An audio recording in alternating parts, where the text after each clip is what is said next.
What's up everyone? Welcome to another Joel Arsenault YouTube video. Thanks for hanging out with me here. I really appreciate it. In this video, I'm going to show you guys how I installed a Kawasaki 750 pump on my X2.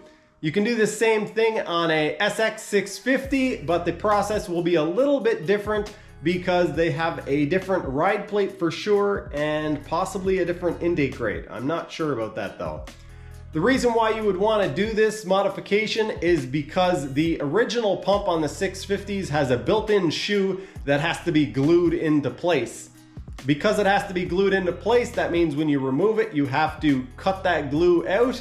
It is quite difficult to actually remove the pumps if they're glued in properly.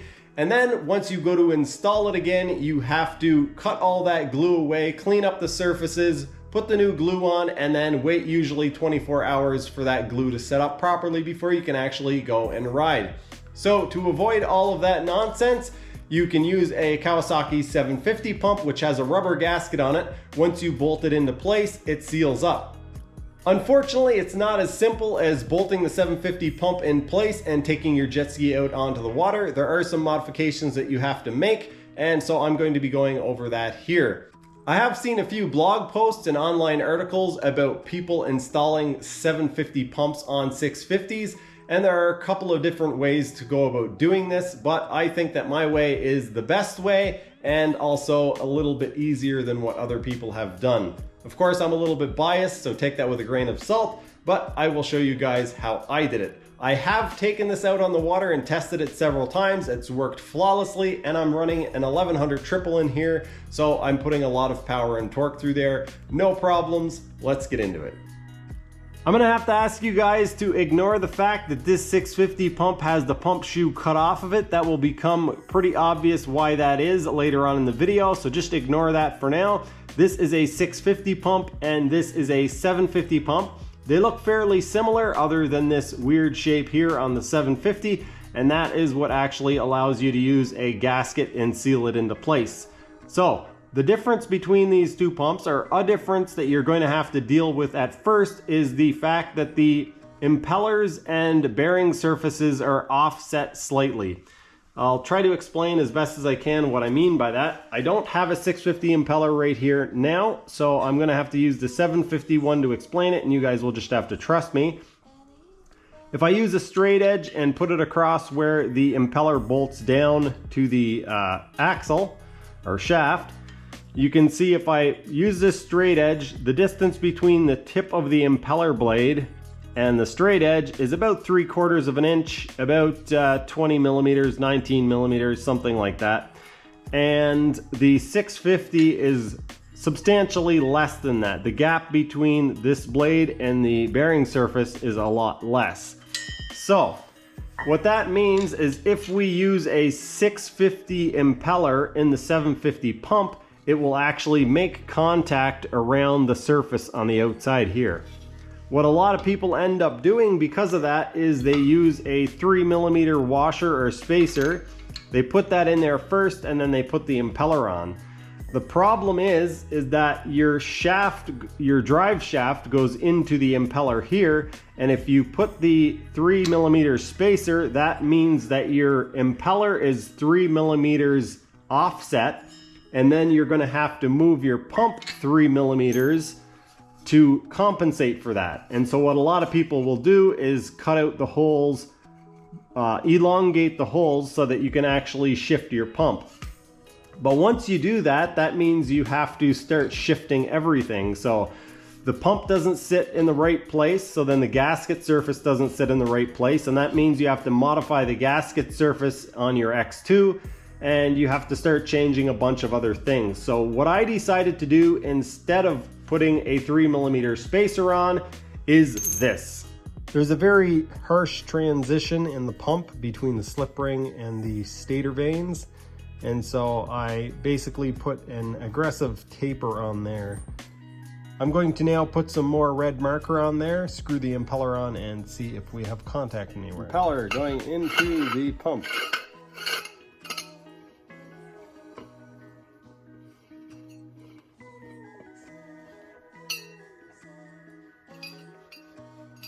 All right, it is snugged up, it's not tightened down.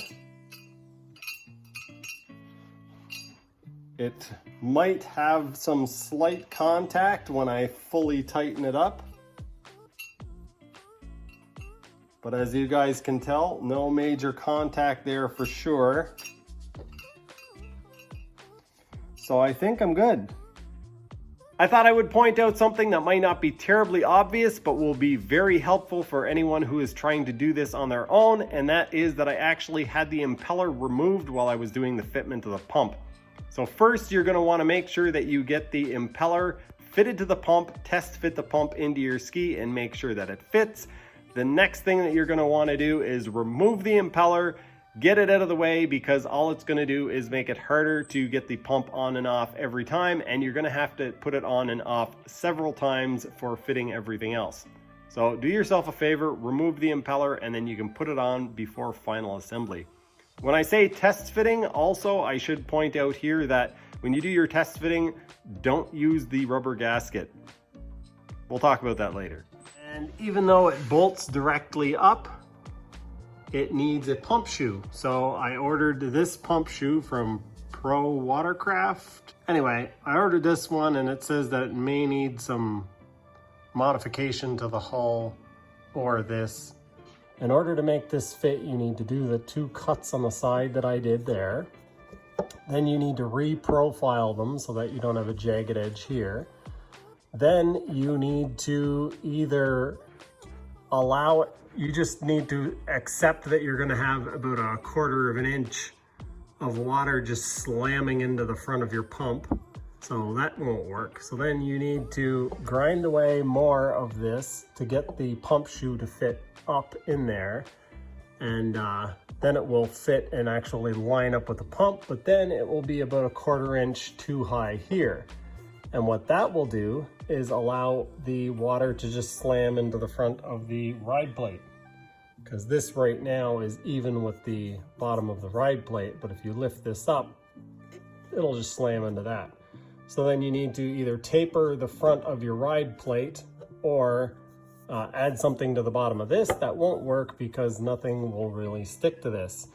And then on top of that, you still need to cut back and re-profile the part where the intake grate goes on. So do not buy one of these. What I've decided, I'm going to use my bandsaw and I'm going to cut the shoe off of this and see if I can make that work with the 750 pump. I think it'll probably work better than what I have now. All right, I have cut the pump shoe off of my old pump. And now we're gonna see if this makes more sense. Would you just look at that? It actually works. Everything lines up. I know you guys can't see a whole lot, but yeah.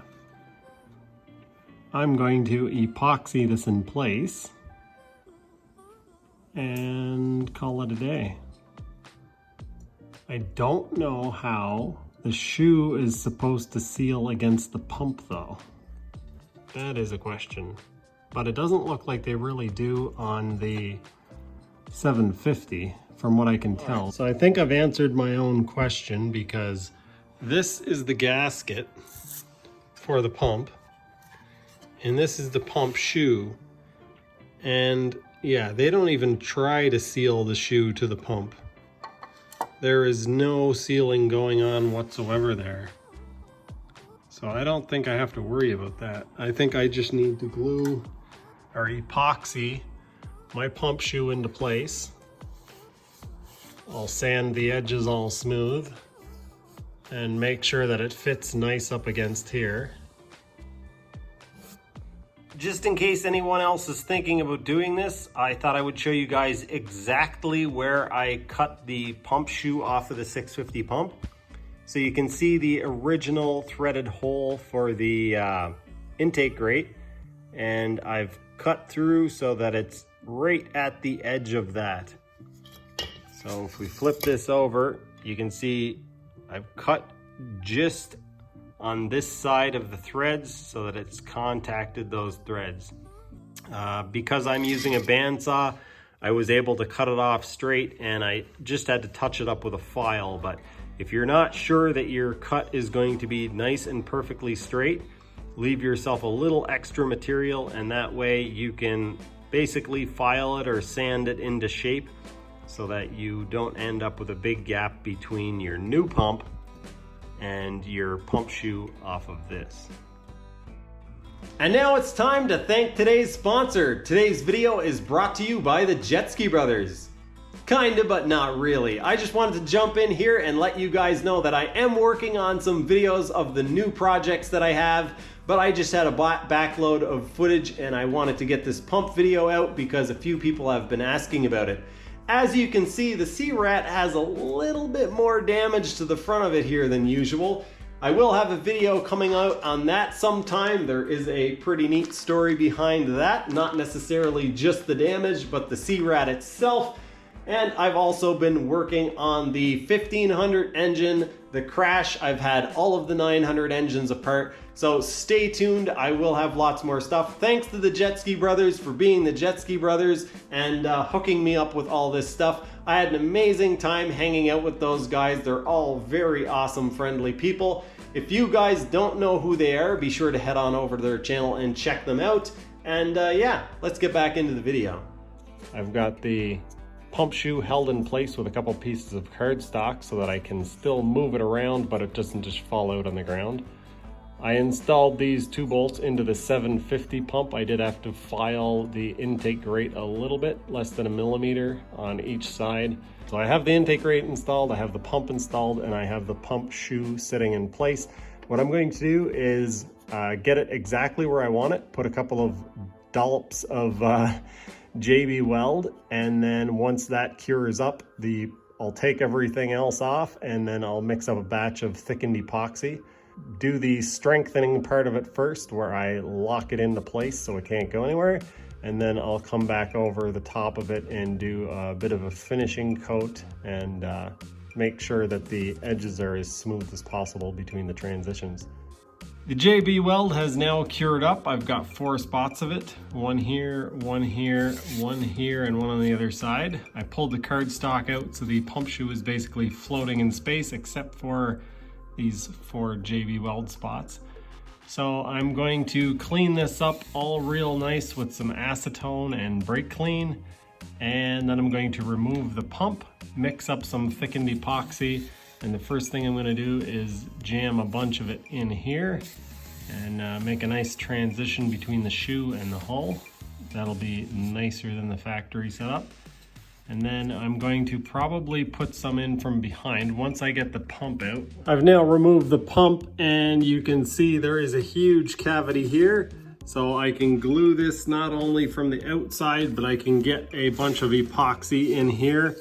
I'm not sure what I'm going to fill this cavity up with. I might fill it up mostly with silicone. Not really sure what I'm going to do yet, but I'm going to make sure to fill up these cavities so that there's less chance of, so that there's no chance of air getting trapped in there. That way there will be less chance of air getting through into the pump. That ended up taking quite a bit longer than I expected. The issue that I had was that even though I thickened the epoxy so thick that it was hard to work with, it still wanted to droop and sag really bad. You can see it drooping on the right here. I should have just accepted that I was going to have to put it on in 2 coats, thickened up some, locked it in place, and then did a couple of more coats or another finishing coat, but I'm gonna let it cure now. I'm gonna have some sanding and cleanup work to do, but I'm okay with that. It's gonna be locked in place. It's definitely not going anywhere. So now all I need to do is smoothing out the transitions and whatnot. I've done a bunch of sanding. It's not perfect, but I am planning a trip to the Jet Ski Brothers, and so I'm gonna do some quick and dirty work here. Eventually I will touch up some of these areas, but I'm going to leave it as is. It's not too bad actually, but I do want to tidy it up a little bit. What I'm going to do now is actually cut out a small piece of cardstock to cover in some of this area. I'm going to set it back in there about 1/4 of an inch, maybe 3/16 of an inch. And then I'm going to fill in over the outside of it with epoxy so that I can then sand or file it nice and flat, so that I have a perfect sealed surface for the pump to sit against. I've been doing a little bit more fitting with the 750 pump on my X2, and I ran into a little bit of a snag. I have done some work off camera. I've got the holes in the back of the pump shoe plugged up with polyester resin. They're capped off with cardboard and then filled up. The polyester was easy to work with. I just used kind of like a Bondo filler, but something thinner. Doesn't need to be very strong. I just needed to take up the airspace. It worked really quickly and efficiently, so that's what I used. It was easy to sand. And so now I've fit the pump, and like I say, I got a little bit of a snag. I've got all the bolts in. The back ones are tight, not tight, but they're against the hull. The front ones are not. And the reason for that is that the pump with the gasket is a little bit too wide to go into the hull in this area. So what I'll do is I'll pull the pump off and kind of show you guys. I'm not sure exactly how much I need to remove. I think what I'll do is use a razor blade and score a line where it needs to be. I'm not sure if you guys can see this line that I scored here, but it looks like I have to remove about 1 millimeter from each side maybe. Literally after 20 seconds of sanding on each side, I got the pump to fit. I did end up using a little bit of assembly goo on the seal and basically held it up against the top surface here and then tapped it with a rubber hammer just to drive it straight in. It went in very easily, and I am quite happy with the way it's fitting. I'm not 100% sure that it's sealing around the top. I know that it's sealing on the sides because it's a very snug fit, but I'm not sure about the top. So what I'm actually gonna do is pull the pump back out, put a very thin layer of grease on the top of it and put it back in and see if the grease squishes on the top when I tighten the pump in. But yeah, it looks like it's actually gonna work. Oh, I also didn't show you guys that I drilled out the other pump outlet. I have dual cooling. You can see the one cooling line there. So one of these cools my engine, one cools the exhaust. This pump came with one and I threaded the other one. It actually has the, I don't know what you call it, blank. It has the hole there, but it's not drilled all the way through. So you just drill it all the way through and then tap it. I think it was 1/8 inch by 27 threads per inch. I now have the pump mostly mounted up, and I need to cut the tabs off the front of the ride plate. A minute later and I have those tabs cut off and it fits basically up into place. I think I may actually remove a little bit of material just to let it sit up a little higher on the front. I'm going to remove a little bit of material along here. This one is raised up a little bit, so I'm just gonna, I think, probably use a file. I'm gonna mark off the width of the area that I want to remove. Basically, it'll just be the kind of the width of the pump. Where is it? So between here and here. I now have the pump installed and I got the ride plate installed as well. I'm running into one last issue, and that is the intake grate. I'll try to show you guys what the problem is. I don't know if you'll be able to see from this angle, but when I put the intake grate up like this, well, first of all, I need to drill and tap a hole into the pump, and the stainless steel wear ring is just 1/2 centimeter up through here. So it's going to be very tricky probably to drill a hole through there. I'm going to give that a try. If it doesn't work, I might use the existing holes in the pump and a bolt on each side. I'm hoping not to have to do that. But the other issue that I'm running into is that the intake grate is flush with the bottom of the ride plate right now, but it actually doesn't line up with the pump shoe. There is still a gap there, which is not ideal, obviously. I'm gonna put a little bit more thought into this and see what I come up with. So I ended up taking the pump back out. I put this in my mill and I milled off, I don't know how much, basically about that much. It looks to be about 3 millimeters off of the grate. And so that fits on there like that.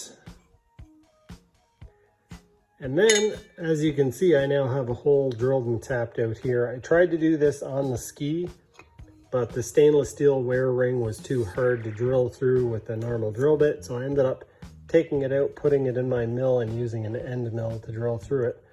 I probably could have annealed it with a torch and then drilled through it, but because this is aluminum, it would have absorbed a lot of that heat, and may not have been possible. If it was, it would have been a real pain in the butt. I don't think I showed you guys this last night, but what I did was I took the pump gasket and the pump housing itself, and I put a little bit of grease on it. Just a very thin coating of grease, and then I cleaned up the hull really good, and I put some silicone glue on there. Not silicone, actually, I put some right stuff on there to basically make a permanent gasket on the hull. And it turns out that it worked. I've got the pump going back in to test fit it, and I thought I would show you guys that I polished the cone, the pump cone. I think that's what you call it. Anyway, I figured while I had the pump out, I should do this. I was gonna do that to the whole pump, but I don't have time. Getting ready to go testing tomorrow. Next Friday, I leave to go and visit the Jet Ski Brothers. Not sure when this video will come out. Maybe I'm already there when you see this, or maybe I'm back. Anyway, yeah, at some point I plan on polishing the whole pump. For now, this will have to do. Congratulations, you now have a 750 pump that fits on your X2. Well done. As I said at the first of this video, if you were doing this with a 650 SX, there might be a few things that are different, but they're similar enough that this video should help you out with that. I'm now going to go over some of the things that I had to do to the hull and to the pump to make this work. And as you guys notice, I haven't completely finished this, but I have had it out. I've tested it. It works really well. Not only that, but it's a lot easier to work on the pump, removing it and installing it. So I'm really pleased with the way that this turned out. The first thing you're going to want to do is get yourself a 750 pump. Once you have a 750 pump, you're going to have to remove a little bit of material around where the wear ring meets the stator vane area. I used a Dremel, put a little bit of marker on this surface, and then installed the impeller and rotated it by hand so that it scratched that surface and I could see where I had to remove material. I would remove the impeller, remove a little bit of material, put some marker on, and keep repeating that process until I knew that the impeller was turning freely without making contact anywhere. Once you have that done, you can test fit the pump into place with the impeller installed and make sure that your bolt holes line up properly. And make sure that you do this without the gasket installed at first, because the pump is not going to want to fit up in there because of the hull having to be modified. We'll talk about that a little bit later. After getting your pump shoe epoxied in place, the next thing that you're going to want to do is slightly widen the area where the pump fits in so that it fits in nice and snug with the gasket. Keep in mind that the whole idea of this area is to squish the gasket so that it seals and doesn't let any air in and cause cavitation. So make sure not to remove too much material from here. Take your time, be patient, and test fit it several times so that you have a nice snug fit with your gasket installed. After you get that done, you can cut the two tabs off the front of your ride plate, and then you can remove a little bit of material along the front top edge so that your ride plate will fit up nice and flush on your original mounting locations. My ride plate had a little bit of excessive material and it was getting held down slightly at the front. Different ride plates might be different. This is actually an aftermarket one. After I did that, I then chose to remove a little bit of material from the top side of my intake grate, which meant that the area around the hole where the bolt goes in was actually very thin. So then I had to use a bolt and a washer to hold the intake grate in place. This obviously isn't ideal because this is sticking out, causing a little bit of friction, but I'm quite honestly not worried about it at this point. You could choose to notch out the ride plate and use a washer and a bolt on each side in the original 750 pump holes. And yeah, you could use that to hold your intake grate in place, but I chose to just use this center one. And that is basically it. I don't think I'm forgetting anything. And I was actually able to make it all the way through this clip without one airplane flying over, so that is amazing.